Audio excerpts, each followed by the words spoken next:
I'm trying to lose 10 kilos. After 2 weeks, I had lost 2.53 kilos. It's week 3, let's see how it's going. My name is Hannes and welcome to Trainerds.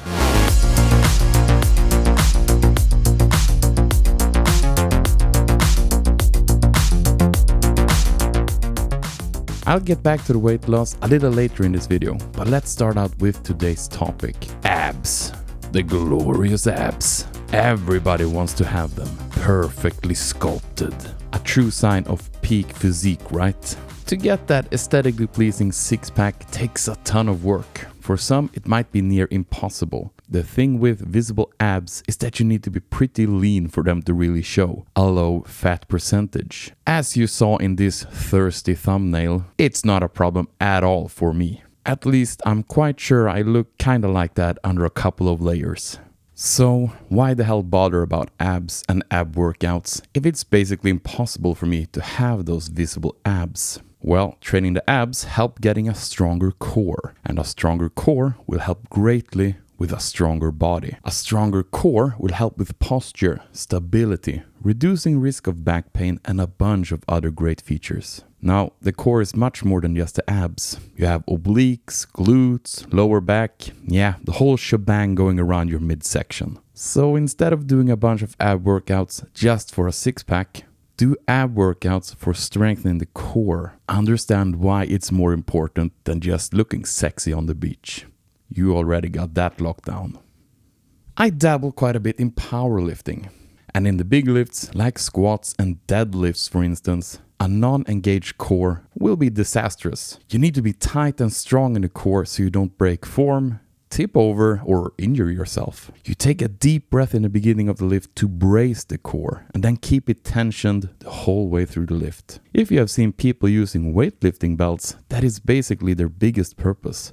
To help you get the pressure right in the core. In order for the belt to be tight, you inhale, getting your belly bigger, flexing your obliques and all other core muscles so they push against the belt, creating a nice pressure around your core, keeping everything tight. Let's talk about some of my favorite ab workouts. Squats, deadlifts, farmer's walk, overhead press. Not the typical exercises you might expect. But that's the awesome thing with these so-called compound movements. They engage so many muscles. A squat, for example, is thought of as a leg exercise for the casual person. But it engages so many more muscles, and especially the core. Yes, that includes our abs. You need to brace the core muscles in order to not collapse when you have a heavy weight on your shoulders. Now, there's a lot of isolating exercises targeting the abs more directly. They are awesome as well. But don't forget the big bang for the buck value of the compound movements. I have started to add some more ab-centric exercises in my training routine in order to strengthen my core so that I can perform better in my compound lifts. Let's take a look at some of them and more in this week's highlights. I've always wanted to be able to do this exercise, but I have been a little bit afraid of it due to my history with my bad knees. But finally I feel strong enough to at least try this out, and I gotta tell you, it felt great. And when we're on the topic of ab exercises, I mentioned farmer's walk earlier, and I did a new personal best on farmer's walk this week. I loaded on 215 kilos. Over 100 per hand.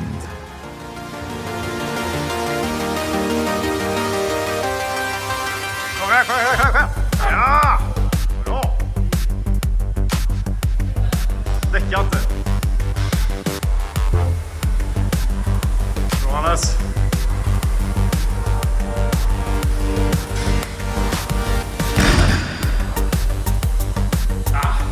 Känns det?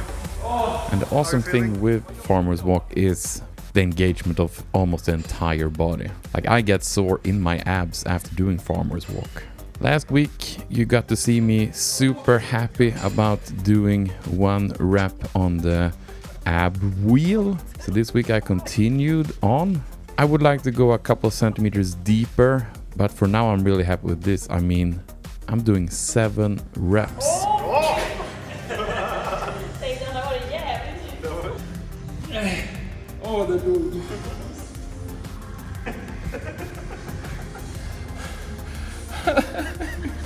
Wow.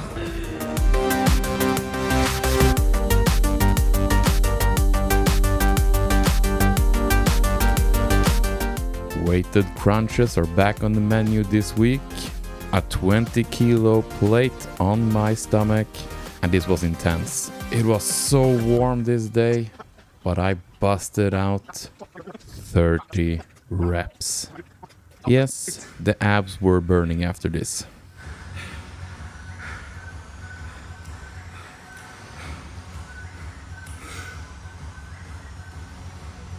Ja. Kom igen.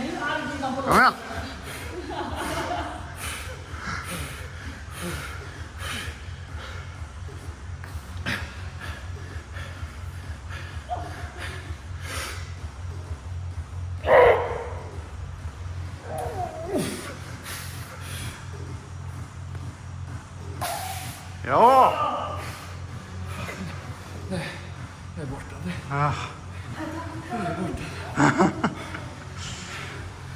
That was freaking awesome, dude. Jojo. Oh my god. Fireworks. I just needed to share this. This is my dear friend Theresia doing some deadlifts on 100 kilos. And with some reps, I mean 15 reps with 100 kilos. Yep. That's impressive strength and stamina right there. So it's time for the weigh-in for week 3.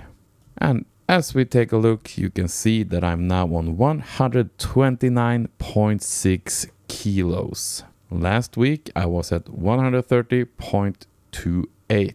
So that means I have lost additional 0.68 kilos, around 1.5 pounds. The trend is going in the right way. Another fun trend to look at here, if we look on the weekend, I gained over 1 kilo. And that reason is simply Metallica in Gothenburg.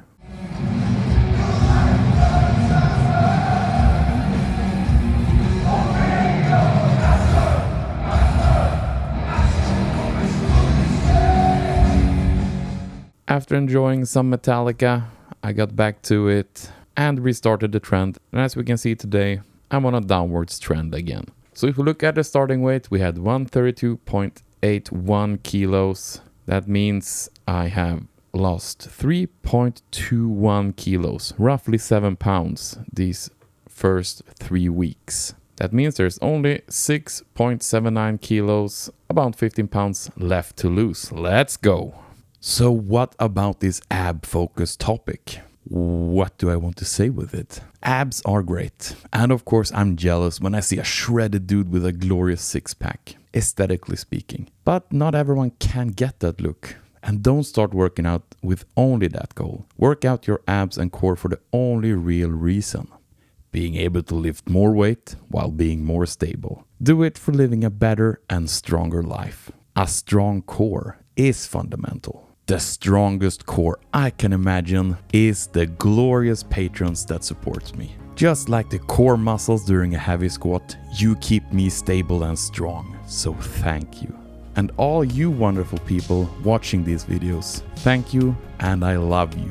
Now let's take our beach-worthy abs.